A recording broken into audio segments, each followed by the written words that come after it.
Tiwari. Sorry, Tiwari कहने का मेरा सेंस ये है किसी क्रांतिकारी से। आज जो बिहार की जो स्थिति है, पूरे देश की स्थिति है कि जब क्रांति की बात आती है तो लोग उस क्रांतिकारी को किसी जाति से, किसी धर्म से जोड़ लेते हैं। सबसे बड़ा विरोध इस बात का है कि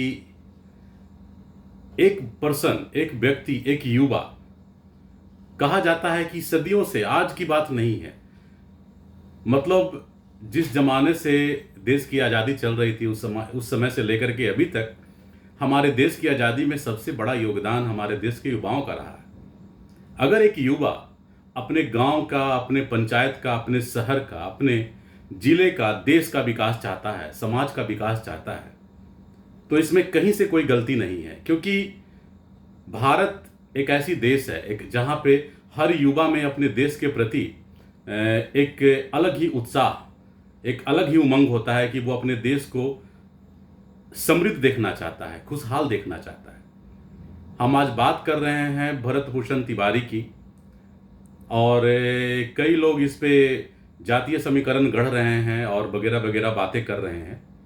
दूसरा सवाल ये उठता है कि अगर आप क्रांतिकारी, अगर इसी प्रकार से अगर सारे क्रांतिकारियों को अगर गोली मार दिया जाता, आपका भगत सिंह को गोली मार दिया जाता, चंद्रशेखर, राजगुरु को गोली मार दिया जाता, सुभाष चंद्र बोस को गोली मार दिया जाता, महात्मा गांधी जी को गोली मार दिया जाता, कर्पूरी ठाकुर जी को गोली मार दिया जाता, तो सोचिए आज देश आज़ाद कैसे होता। ये अलग बात है कि भरत भूषण तिवारी उस समय, जिस समय पुलिस उनका घेराबंदी किया था, उस समय उनके हाथ में मशीन गन था। लेकिन जैसा कि पुलिस अधिकारियों के द्वारा कहा जा रहा है और स्टेटमेंट है और सोशल मीडिया वीडियो से देखा जा रहा है कि वो आत्मसमर्पण कर दिए थे, तो आत्मसमर्पण के स्टेज में इनकाउंटर बिल्कुल ही गलत है।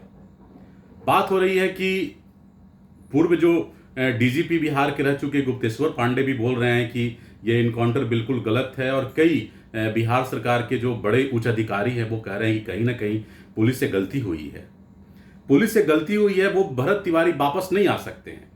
लेकिन अभी तक इस पे कोई एपोलाइज मैसेज भी नहीं आया है, और कुछ लोग इसमें नीच और गंदे शब्दों का प्रयोग कर रहे हैं, राजनीति कर रहे हैं। देखिए, आप लोग राजनीति कीजिए, वो अच्छी बात है, राजनीति से हमारे देश का निर्माण होता है, लेकिन राजनीति हमेशा सकारात्मक दृष्टिकोण से होनी चाहिए ताकि हमारे देश में एक अच्छी बदलाव हो। अगर इसी प्रकार से अगर क्रांतिकारियों का अगर विचार को अगर दबाया जाता तो आज देश इतना आगे नहीं आता और देश इतनी उन्नति नहीं करता। कोई समाज में अगर अच्छा सोचता है, कोई अगर होता है जो अपने ज़िले के लिए, अपने शहर के लिए वो डिस्ट्रिक्ट मजिस्ट्रेट को, मुख्यमंत्री जी को करता है, लिखित में देता है, तो इसमें कोई गलत बात नहीं है। क्योंकि कौन ऐसा व्यक्ति है जो नहीं चाहता है कि हमारा देश प्रगति करे। मुख्यमंत्री जी नीतीश कुमार जी का भी बयान आया है कि अगर ऐसे कंडीशंस में कोर्ट में केस चलता, लेकिन इनकाउंटर करना, आत्मसमर्पण करने के बाद ये गलत है। हम भरत भूषण तिवारी जी के लिए न्याय चाहते हैं, और सम्राट जो चौधरी जो अभी बिहार के वर्तमान मुख्यमंत्री हैं, उनसे भी हमारी मांग है कि आप अपने पुलिस को समझाइए और किस प्रकार से किस सिचुएशन को कंट्रोल करना है, ये पुलिस प्रशासन को ट्रेनिंग दीजिए।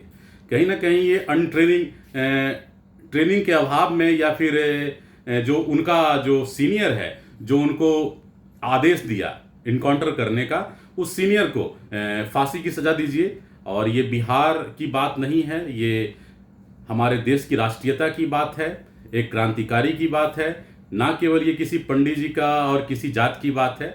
जात में राजनीति मत कीजिए और क्रांतिकारी की भावना को समझिए। जय हिंद, जय भारत।